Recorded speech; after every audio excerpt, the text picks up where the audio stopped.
Hello दोस्तों।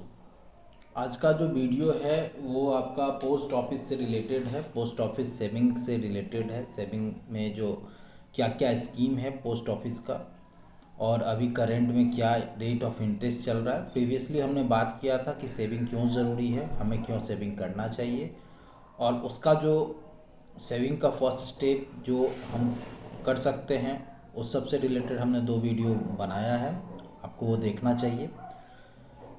अभी एक जो हमारा सेफ जो है पोस्ट ऑफिस, वो सेफ इसको माना गया है और हम लोग मानते हैं।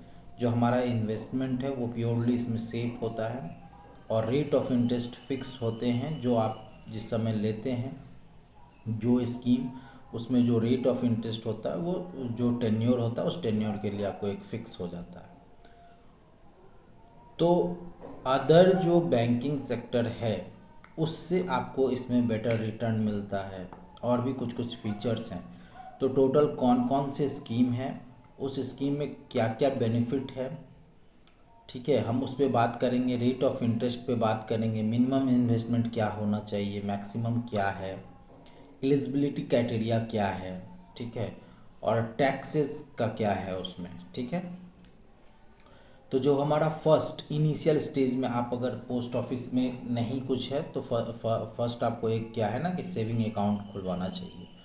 और पोस्ट ऑफिस सेविंग अकाउंट में जो रेट ऑफ इंटरेस्ट है अभी जो 1 अप्रैल 2023 का जो डाटा अपडेट हुआ है उसके अकॉर्डिंग आपका 4% का है। तो और फर्दर जो भी आप अकाउंट यूज़ कर रहे होंगे सेविंग अकाउंट, तो उसमें इतना रेट ऑफ इंटरेस्ट किसी में आपको मिल नहीं रहा होगा आज के डेट में, ठीक है। तो सबसे पहला चीज़ कि अगर सेविंग में आप कहीं पैसा रख रहे हैं तो पोस्ट ऑफिस में आप रखते हैं तो आपको 4% का रेट ऑफ इंटरेस्ट मिलेगा, ठीक है। मिनिमम इन्वेस्टमेंट इसमें 500 है। 500 से आप अकाउंट ओपन कर सकते हैं। 500 रुपीज़ आप अकाउंट में अपना रख सकते हैं, है ना। मैक्सिमम का कोई लिमिट नहीं है, ठीक है। और एलिजिबिलिटी आप इंडियन होने चाहिए, ठीक है। माइनर मेजर दोनों चलेगा, कोई दिक्कत नहीं है। फिर आपका टैक्स स्लैब जो है 50,000 तक का जो आपका फ्री होता है। इंटरेस्ट जो आपने अर्न करेंगे, आप जो इंटरेस्ट अपने सेविंग पे 50,000 तक का जो इंटरेस्ट अर्न कीजिएगा वो टैक्स फ्री होता है, ठीक है। सेकंड जो हमारा है, पहले हम लोग बात कर लेते हैं टोटल स्कीम कितने हैं, ठीक है। तो इसमें जो टोटल स्कीम है वो 8 स्कीम है, ठीक है। जिसमें कि एक तो सेविंग अकाउंट हम बताएं आप लोग को, दूसरा होता है टाइम डिपॉजिट जिसको टीडी बोलते हैं, और जो आप जनरल अकाउंट जो आप यूज़ करते होंगे जो भी प्राइवेट बैंक में या गवर्नमेंट बैंक में जिसमें भी आपका अकाउंट होगा, तो वहाँ एफडी जो आप करते हैं वही चीज़ यहाँ एज टीडी होता है, टाइम डिपॉजिट, ठीक है। थर्ड होता है एमआईएस, मंथली इनकम स्कीम इसको बोलते हैं, जिसमें कि आप एक जो अमाउंट देते हैं उस पर एक मंथली इंटरेस्ट आएगा। फोर्थ होता है सीनियर सिटीज़न के लिए, SCSS बोलते हैं, सीनियर सिटीज़न सेविंग स्कीम है ये, ठीक है। उसके बाद आ जाइए कि आपका फिफ्थ जो होता है वो पीपीएफ होता है। पीपीएफ हर जगह अवेलेबल है, आपका दूसरे बैंक में भी है, इसमें भी है, ठीक है। सिक्स जो है एनएससी बोलते हैं, नेशनल सेविंग सर्टिफिकेट। फोर्थ होता है किसान विकास पत्र जिसको शॉर्ट में केवीपी बोलते हैं। एट में आपका सुकन्या समृद्धि है। सुकन्या समृद्धि जो आप लोग बहुत लोग जान भी रहे होंगे, जो गवर्नमेंट की स्कीम है। तो बात करते हैं सेकंड स्कीम टीडी पे। टीडी में आप 1 साल के लिए करवा सकते हैं, या 2 साल के लिए करवा सकते हैं, 3 साल के लिए करवा सकते हैं, या 5 साल के लिए करवा सकते हैं। ये 4 तरह का है, और चारों में जो रेट ऑफ इंटरेस्ट है वो डिफरेंट है। पहले 1 साल के लिए हम बात करते हैं। अगर 1 साल का टीडी आप करवाते हैं तो उसमें 6.8% का अभी करंट में rate of interest per annum चल रहा है, ठीक है। आ जाते हैं सेकंड, 2 साल का जो है उसमें 6.9 का पर एनम इंटरेस्ट आपको मिलेगा। और थर्ड जो हम बात करेंगे वो 3 साल के लिए, जिसमें कि 7% का इंटरेस्ट है। फिफ्थ 5 ईयर के लिए, फोर्थ जो है 5 ईयर के लिए है, जिसमें 7.5% का रेट ऑफ इंटरेस्ट है। मिनिमम इन्वेस्टमेंट इसमें आपका रहता है 1000, मैक्सिमम नो लिमिट है। और क्राइटेरिया आपको एलिजिबिलिटी जो है सभी में वही है, आप इंडियन होने चाहिए, इंडियन रेसिडेंस आपका होना चाहिए, माइनर मेजर दोनों का आप कर सकते हैं। टैक्स बेनिफिट में क्या है कि 5 ईयर का जो है tax benefit up to 5 year under section 80C आपको मिलता है। और टीडीएस क्या है कि इंटरेस्ट अगर आपका पर ईयर का 40,000 है वो कंसिडर होगा, और सीनियर सिटीजन के केस में 50,000 का, इसके ऊपर जो होगा उसमें आपका टीडीएस कटेगा। अब आ जाते हैं एमआईएस क्या है। ये मंथली, जैसा कि नाम आप देख रहे हैं कि मंथली इनकम स्कीम है। इसमें जो है कि आपको मंथली एक जो भी अमाउंट आप देते हैं उस पे जो अभी का करेंट आपका चल रहा है 7.4 पर एनम चल रहा है, ठीक है। 7.4 का ईयरली इंटरेस्ट इस पे कैलकुलेट होके मंथली जो आपका आएगा वो आपको मिलेगा, क्रेडिट होते चला जाएगा। मिनिमम इसमें भी 1000 है, मैक्सिमम सिंगल में आपका 9 लाख का है, और जॉइंट अकाउंट रखते हैं तो 15 लाख मैक्सिमम आप इसमें डाल सकते हैं, ठीक है। अब क्या है, ये टैक्स में आपका interest earn in taxable and no deduction under eighty C, इसमें एटीसी के अंदर आपका नहीं कंसिडर किया जाएगा। जो भी आप ये जो भी इंटरेस्ट अर्न करेंगे वो टैक्सेबल होगा, ठीक है।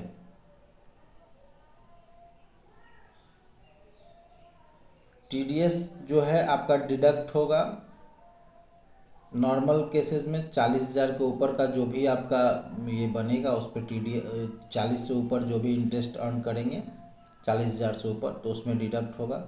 और 50,000 से ऊपर सीनियर सिटीजन के लिए 50,000 से ऊपर जो भी इंटरेस्ट होगा वो टैक्सेबल होगा।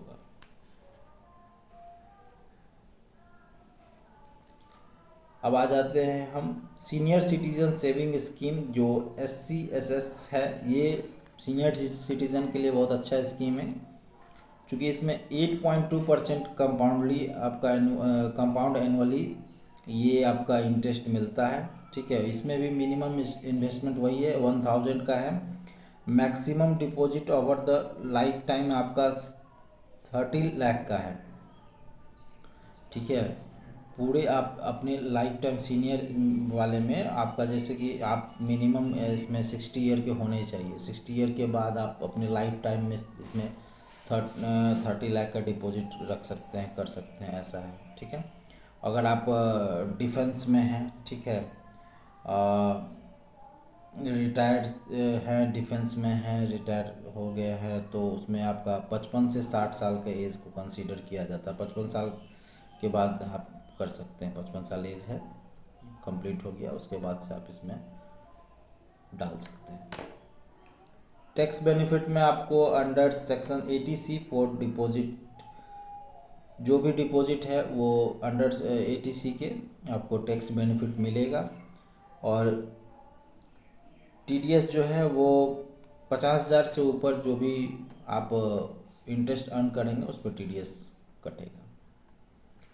ये था। इसके बाद हम लोग देखेंगे पीपीएफ जो एज यूजुअल हर जगह एक ही जैसा है, इसमें कहीं कोई अंतर नहीं है, लेकिन इसमें आपका अभी करेंट रेट जो चल रहा है 7.1 का चल रहा है कंपाउंड एनुअली, 15 साल के लिए पीपीएफ होता है। और मिनिमम आपका एक फाइनेंशियल ईयर में 500 का डिपॉजिट करना होता है, मैक्सिमम आप 1.5 लाख तक एक फाइनेंशियल ईयर में कर सकते हैं, ठीक है। Tax rebate under section 80C इसमें भी है for deposit, maximum rupees 1.5 lakh का आपका रहेगा, ठीक है। वो इंटरेस्ट इसका जो है वो टैक्स फ्री होगा। अब आ जाते हैं NSC में, नेशनल सेविंग सर्टिफिकेट। ये आपका 7.7 का अभी का रेट ऑफ इंटरेस्ट है। मिनिमम इन्वेस्टमेंट इसमें भी 1000 का है, मैक्सिमम नो लिमिट है, tax rebate under section 80C for deposit maximum ₹1.5 lakh per annum. अब आ जाते हैं किसान विकास पत्र में। केवीपी जो है, केवीपी में 7.5 का पर एनम इंटरेस्ट रेट है करेंट का। 1000 मिनिमम इन्वेस्टमेंट है, मैक्सिमम नो लिमिट है। Interest is taxable but no tax on the amount receive on maturity. ये है इसमें। इसके बाद हम आ जाते हैं सुकन्या समृद्धि अकाउंट, जो कि गर्ल्स के लिए है। जो बच्ची लोग हैं उनके लिए आप अपने घर में जो भी हैं तो खुलवा सकते हैं, जिसमें कि रेट ऑफ इंटरेस्ट 8% का पर एनम है। इसमें एक फाइनेंशियल ईयर में आप 250 रुपये मिनिमम जमा करना है, मैक्सिमम आप 1.5 लाख तक कर सकते हैं पर फाइनेंशियल ईयर। इसमें क्राइटेरिया ये है कि गर्ल्स का जो है वो अप टू 10 ईयर की होनी चाहिए, ठीक है। मतलब 10 ईयर के ऊपर का जो है ये अकाउंट नहीं खुलेगा। मान के चलिए 11 ईयर की है, 12 ईयर की है बच्ची, तो उसका अकाउंट नहीं खुलेगा, 10 ईयर तक चाहिए, ठीक है। और ईयर फ्रॉम बर्थ, जो बर्थ है वहाँ से कैलकुलेट, जो बर्थ का ईयर है उससे आप 10 साल तक की बच्ची का कैलकुलेट कर लीजिए, अगर है तो ये खुलवा सकते हैं। और अच्छा ये स्कीम है। Investment up to ₹1.5 lakh, exemption under section 80C, ठीक है। Interest and amount receive on maturity is tax free. जो भी मैच्योरिटी पे आपका अमाउंट रिसीव होगा वो टैक्स फ्री होगा, ठीक है। इसमें जो हमको सबसे अच्छा स्कीम लगता है अगर देखें तो किसान विकास पत्र लगता है। इसको आप एक तरह से यूज़ कर सकते हैं ऐसे, जिनका अर्निंग है, मान के चलिए किन्हीं का बिजनेस है, ठीक है, और डेली उनका प्रॉफिट है 5,000 का या 4,000 का, ठीक है। तो ऐसा एक व्यक्ति ने किया भी है, उसके ऊपर भी वीडियो है, कभी आप चाहें तो उस चीज़ को कभी देखेंगे तो मिल भी जाएगा। और मैं भी सोच रहा हूँ कि पर्सनली कि आने वाले टाइम में इसको किया जा सकता है, ये एक अच्छा चीज़ है। इसमें करना क्या है कि आप डेली अगर पॉसिबल है तो आपके नियर अबाउट में पोस्ट ऑफिस है, पोस्ट ऑफिस से एक बार पूरा फॉर्म आप ले लीजिए, फॉर्म फिलअप करके रख दीजिए। डेली जाके आप 1 KVP आप अपने कैपेसिटी अनुसार, मान के चलिए मिनिमम इन्वेस्टमेंट 1000 का है, हमारा कैपेसिटी अगर है कि हम 1000 का परचेज कर सकते हैं, तो हर डे आप 1000 का खरीदिए। कब तक कीजिए?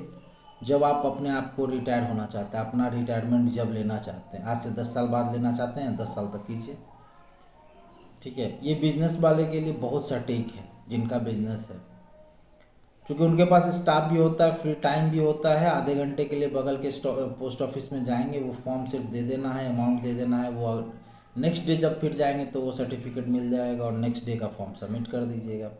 ऐसा अगर 10 साल तक आप करते हैं, 10 साल बाद हर एक दिन आपको 2,000 रुपये बैठे बैठे मिलेगा, ठीक है।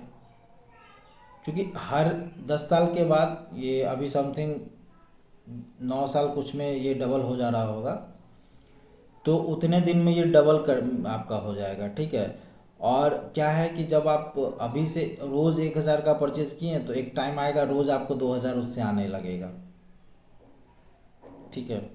अब वो 2,000 आप या तो डेली के यूज़ में आप अपना खर्च कर रहे हैं, या उससे भी आप सेविंग करके कहीं इन्वेस्टमेंट कर रहे हैं, या कहीं कुछ और कर रहे हैं, तो उससे आपका क्या है आगे का वो जो हम लोग फाइनेंशियल फ्रीडम की बात करते हैं वो आप अचीव कर पाइएगा। अगर आप प्राइवेट सेक्टर में हैं तो आप मंथली आप इसको ले सकते हैं। मंथ में अगर 5,000 का आपका सेविंग है, 5,000 का KVP आपने लेते लेते लेते, प्राइवेट नौकरी का कोई आज के डेट में भरोसा है नहीं, 5 साल है, 10 साल है, 3 साल है, क्या है, रिसेशन है, कोविड है, देख ही रहे।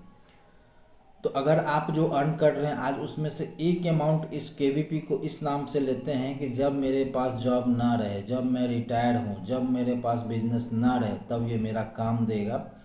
तो जब तक आपके पास आज बिजनेस है, आज जॉब है, आज कहीं से भी अर्निंग है, तब तक आप इसको खरीदते रहे। आप इसको डेली खरीद सकते हैं, वीकली खरीद सकते हैं, मंथली खरीद सकते हैं। मिनिमम 1000 का है, मैक्सिमम आप जितना का भी चाहे आप खरीदते जाए। लेकिन एक टाइम आएगा जिसके बाद अगर कंटिन्यूअसली आप सिस्टमेटिक इसको खरीदते जाएंगे तो एक टाइम के बाद आपको ये बिना कुछ किए डबल अमाउंट आपको देना चालू हो जाएगा। और जितना दिन तक आप करेंगे उतना दिन तक फिर मिलेगा। 5 साल करेंगे तो 5 साल के बाद नेक्स्ट 5 साल तक मिलेगा। 10 साल तक आप ये करते जाते हैं, 10 साल के बाद नेक्स्ट 10 साल तक आप इसको अचीव करेंगे। अगर 15 साल तक ये रेगुलर सब चीज़ डिसिप्लिन का है, कंटिन्यूअस आप करते हैं उसका है। और यहाँ कोई बंदिश नहीं है, कोई पाबंदी नहीं है। मान के चलिए आप 1 साल तक ये मन किया नहीं आप इसको नहीं करना, मत कीजिए। जो आपने जितना किया वो टाइम पे आपको मिलेगा। आपने 2 साल किया उसके बाद सोचते हैं कि नहीं करना है तो मत कीजिए। लेकिन जब तक कर सकते हैं तब तक तो कीजिए। और सबसे बेस्ट हमको ये लगता है और ये अच्छे स्कीम भी हैं। आज हमने टोटली बात किया दोस्तों की कि कौन कौन से स्कीम है, उसमें क्या रेट ऑफ इंटरेस्ट है और क्या मिनिमम इन्वेस्टमेंट है, क्या मैक्सिमम इन्वेस्टमेंट है, क्या टैक्सेस उसमें क्या डिडक्ट होते हैं क्या नहीं होते हैं, उस पर हमने बातें की। आज आने वाले दिन में हम बात करेंगे कि इसमें लॉकिंग पीरियड क्या होता है, किस स्कीम में लॉकिंग पीरियड है, किस में नहीं है, किस में कितने दिन के लिए है। ठीक है दोस्त, अगर आप हमारे वीडियो को देखते हैं और हमारे वीडियो से थोड़े भी मोटिवेट हो रहे हैं या आपको लगता है कि ये आपके जीवन में वैल्यू एडेड कर रहा है, तो मेरी एक रिक्वेस्ट है कि कृपया करके इस चैनल को सब्सक्राइब करें, लाइक करें, शेयर करें, कमेंट करें, जिससे कि मैं आने वाले टाइम में आपके लिए और भी एजुकेशनल और मोटिवेशनल और बेस्ट वीडियो बनाने की कोशिश करूँगा।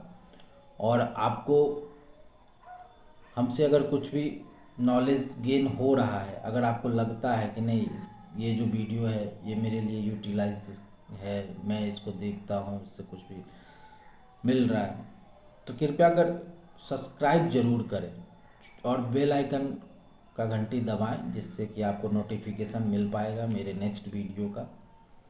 दोस्त कोशिश है कि मैं रेगुलर आपको एक वैल्यू एडेड वीडियो प्रोवाइड करूं।